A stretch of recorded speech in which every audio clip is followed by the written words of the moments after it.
जय गुरुदेव. ती वस्तू कळा प्रगटे कैशी, म्हणशी तरी ऐकत्या विवेकाशी. एका ज्ञानिया वाचून कोणाशी, न कळेची वस्तू ती. संत शिरोमणी शिवयोगी मन्मथ माऊली आपल्या परम रहस्य या प्रासादिक ग्रंथातील 7व्या अध्यायातून आत्मस्वरूपाचं वर्णन करतात. हे वर्णन करताना माऊली सांगतात, सद्गुरुनाथाच्या कृपेनं आत्मवस्तूचं ज्ञान झालं की आपली देहबुद्धी नष्ट होते. हे सांगितल्यानंतर सामान्य साधकाच्या मनामध्ये साहजिकच प्रश्न उत्पन्न होतो की हे तत्व नेमकं कसं प्रकट होतं आणि ते कोणाला कळू शकतं. या प्रश्नाचं उत्तर माऊलींनी या ओवीत देण्याचा प्रयत्न केलेला आहे. ती वस्तू कळा प्रगटे कैशी. ते आत्मतत्व कसं प्रकट होतं, म्हणशी तरी ऐक त्या विवेकाशी. विवेक ठेवून तू ऐक, विचार करून तू ऐक. विवेक म्हणजे नित्य काय आहे आणि अनित्य काय आहे याच्या विचाराला विवेक म्हणतात. एका ज्ञानिया वाचून कोणाशी, एका सद्गुरुनाथा वाचून. न कळेची वस्तू ती. ती वस्तू ज्ञानी महापुरुषाशिवाय, सद्गुरुनाथाशिवाय, सद्गुरुनाथाच्या कृपेशिवाय कोणालाही कळत नाही. हा या ओवीचा सरळ भाव झाला. आता आपण या ओवीचं आध्यात्मिक चिंतन करू. ती वस्तू कळा प्रगटे कैशी. ती वस्तू कळा म्हणजे, वस्तू म्हणजे परब्रह्म, वस्तू म्हणजे आपला आत्मा, वस्तू म्हणजे शुद्ध चैतन्य, आणि कळा म्हणजे त्याची शक्ती, त्याचं तेज किंवा अनुभूती. प्रगटे कैशी, तिचा अंतःकरणात साक्षात्कार कसा होतो, असं प्रश्न साधकाचा सद्गुरुनाथाला आहे. त्यावेळेस सद्गुरू सांगतात, साधकाच्या अंतरात तीव्र जिज्ञासा निर्माण झाली की महाराज, गुरु महाराज, तुम्ही सांगितलं की आत्मवस्तूचं ज्ञान झाल्यानंतर मी देह आहे हे अज्ञान निघून जातं आणि साधकाला परमानंदाची प्राप्ती होते. मग ती वस्तू मला कशी कळेल, असा प्रश्न निर्माण झाल्यानंतर तो विचारतो, जे तत्व डोळ्याला दिसत नाही, हाताला लागत नाही, जे तिळातील तेलासारखे आहे, ओतप्रोत भरलेलं फुलातील सुगंधासारखं आहे, ते माझ्या अनुभवाला कसं येईल, ते प्रकट होण्याची प्रक्रिया काय आहे.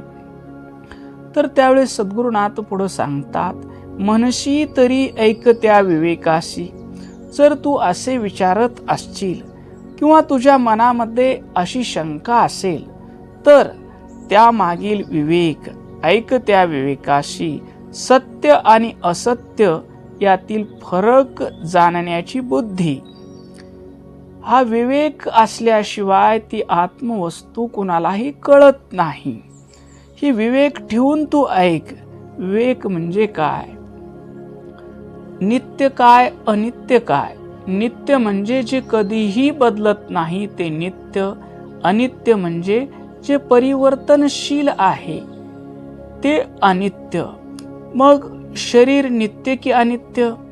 आपलं शरीर प्रतिदिवस बदलत असतं आणि ज्याला हे शरीर बदलत आहे ही जाणीव होते, ती आत्मवस्तू नित्य आहे आणि बदलणारं शरीर अनित्य आहे.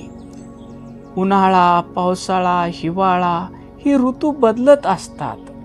जे जे बदलत आहे ते अनित्य आहे आणि याला जो जाणणारा आहे, तिन्ही काळाला, उन्हाळा, पावसाळा, हिवाळा, जागृती, स्वप्न, सुषुप्ती, या तिन्ही अवस्थेला, तिन्ही ऋतूला जाणणारा जो आहे तो नित्य आहे आणि बदलणारं जे आहे ते अनित्य आहे. हा विवेक विवेक बुद्धी ठेव आणि तू ते सिद्धांत ऐक असं सांगतात. इथं माऊली अत्यंत प्रेमानं शिष्याला, साधकाला म्हणतात, जर तुला ती वस्तुकळा कशी प्रकट होते हे जाणून घ्यायचे असेल तर तुला आधी बुद्धी स्थिर करावं लागेल आणि विवेकानं त्याला जाणून घ्यावं लागेल. अत्यंत एकाग्रतेनं स्थिर बुद्धी ठेवून ऐक. अध्यात्मामध्ये विवेक हा सर्वात महत्वाचा आहे. नित्य काय, अनित्य काय, शाश्वत काय, अशाश्वत काय, जे उत्पन्न झालं आहे ते ते नाश होणारा आहे. जे जे आपल्याला डोळ्यानं दिसत आहे ते उत्पन्न झालेलं आहे आणि एक दिवशी त्याचा नाश होणारा आहे. हे शाश्वत अशाश्वत. मग शाश्वत काय? जो उत्पन्न झालेल्या वस्तूला पाहतो, त्याचं स्थिरत्व पाहतो आणि त्याचा अंत पाहतो, तो शाश्वत आहे. समजा आपल्या मनामध्ये एक विचार उत्पन्न होतो, तो काही काळ स्थिर राहतो आणि काही काळानंतर तो विचार लय पावतो. मग विचार उत्पन्न झाला हे कोणी जाणलं? विचार स्थिर आहे या विचाराला कोण जाणतं? आणि विचार लय पावला या तिन्ही अवस्थेला, उत्पत्ती स्थिती लय या तिन्ही अवस्थेला जाणणारा, तिन्ही अवस्थेचा आधार आणि तिन्ही उत्पत्ती ज्याच्यात होते, ज्याच्यात स्थिर राहते वस्तू आणि ज्याच्यात लय पावते, ते जाणणार ते ज्ञान स्वरूप चैतन्य म्हणजे आत्मा आहे. हे तू विवेकानं समजून घे.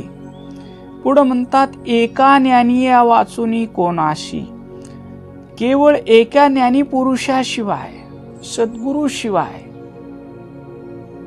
ज्याला स्वतःला आत्म्याचा अनुभव आला आहे अशा महापुरुषाशिवाय ती वस्तू कोणालाही जाणता येत नाही. जन्मताच मधुमेह, डायबिटीस असलेल्या माणसानं साखरेवर एखादी 500 पानाचं पुस्तक लिहावं आणि साखर कशी गोड आहे त्याचं वर्णन करावं.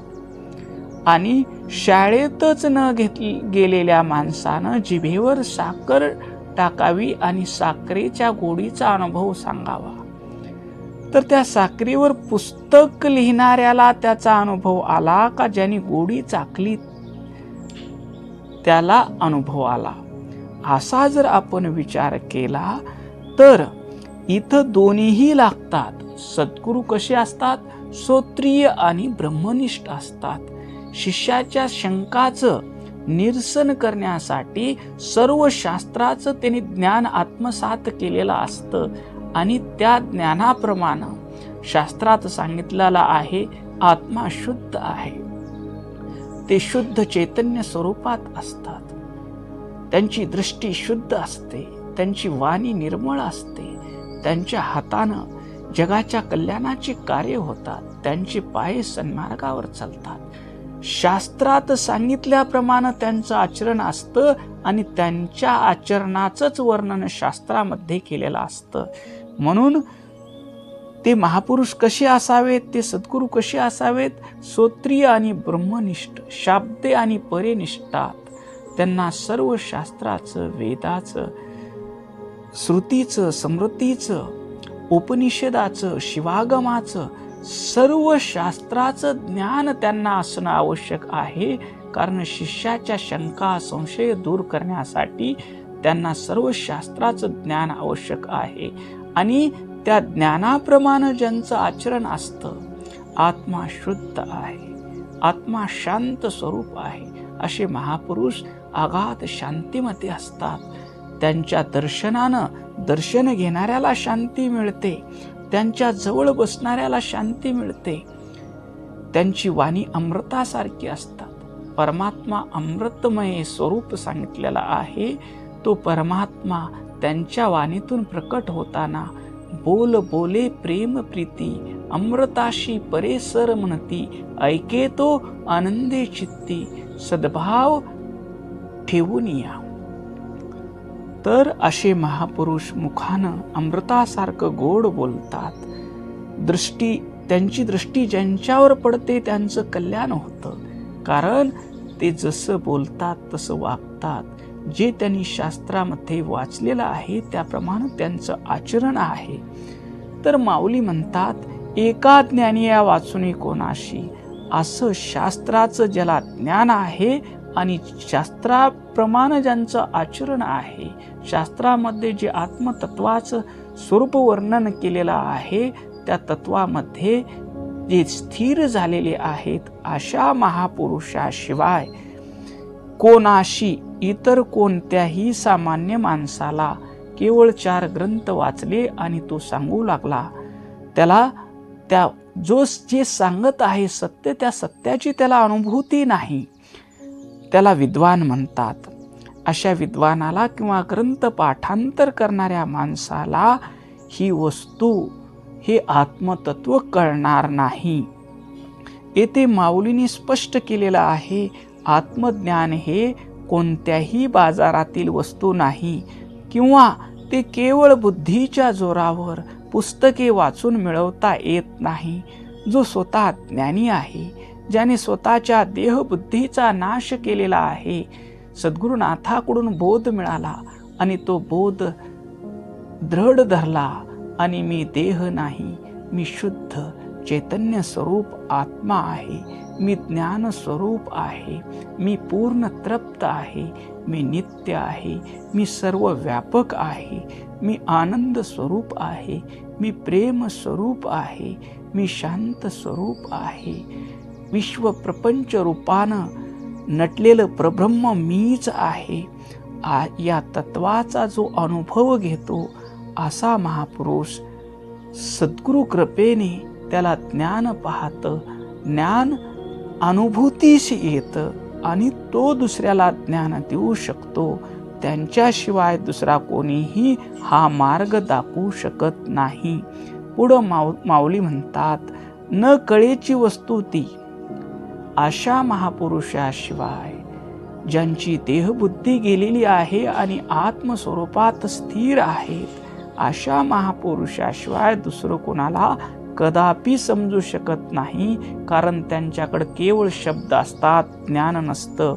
वस्तू ती, वस्तू म्हणजे गूढ निराकार परब्रह्म तत्व, जे आपल्या देहाचा आधार आहे, विश्वाचा आधार आहे, ज्या स्वरूपामध्ये हे विश्व उत्पन्न होते, जिथं स्थिर राहते आणि जिथे लय पावते, असे तत्व ज्या महात्म्याने अनुभूतीस घेतले आहे नव्हे, तो शिव मीच आहे, या भावामध्ये जो असतो, जोपर्यंत माणसाला आत्मज्ञानी सद्गुरूचे मार्गदर्शन लाभत नाही, तोपर्यंत ती वस्तू, तो परमात्मा, ते चैतन्य देहामध्ये ओतप्रोत भरून असले तरीही ते आपल्याला अनुभूतीस येत नाही. डोळे असूनही जसा अंधारात रस्ता दिसत नाही आणि तो पाहण्यासाठी दिव्याची किंवा दिवा दाखवणाऱ्या मार्गदर्शकाची गरज असते, तसेच या देहामध्ये ओतप्रोत भरलेला परमात्मा असूनही आपल्या अज्ञानामुळं आपल्याला तो दिसत नाही. ज्यावेळेस सद्गुरुनाथ ज्ञानाचा प्रकाश प्रगट करतात, त्यावेळेस अज्ञानरूपी अंधकार नाहीसं होतं आणि मीच शिव आहे ही शिष्याला अनुभूती येते. थोडक्यात या ओवीमध्ये माऊलीला सांगायचं आहे, गुरु शिष्याला म्हणतात, जर तुझ्या मनात प्रश्न असेल की ती परब्रह्माची अनुभूती कशी प्रगट होते, तर त्यामागील विवेक तू लक्ष देऊन ऐक, विचारानं ऐक, विवेकानं ऐक. ती वस्तू इतकी सूक्ष्म आणि गूढ आहे की एका आत्मज्ञानी सद्गुरुनाथाच्या मार्गदर्शनाशिवाय ती या जगात इतर कोणालाही कोणत्याही उपायानं समजू शकत नाहीत. इथं सद्गुरुनाथाच्या स्वरूपात भगवान शिव आहेत परमरहस्य सांगणारे, आणि शिष्याच्या स्वरूपात भगवती पार्वती माता आहे. भगवती पार्वती मातेला या ओवीतून भगवान शिव सांगतात, सद्गुरुनाथाच्या कृपेशिवाय तुम्ही कितीही ग्रंथ वाचले, कितीही ग्रंथाचं पारायण केलं तरी तुमची देहबुद्धी जात नाही. ज्यावेळी तुम्ही सद्गुरुनाथाला काया वाचा मनानं सर्वस्वी शरण जाल, तेव्हा तुमचा अहंकार, तुमची देहबुद्धी दूर करून सद्गुरुनाथ तुम्हाला त्या तुमच्या आत्मस्वरूपाचं बोध देतील, आत्मस्वरूपाची अनुभूती देतील. ओम शांती शांती शांती.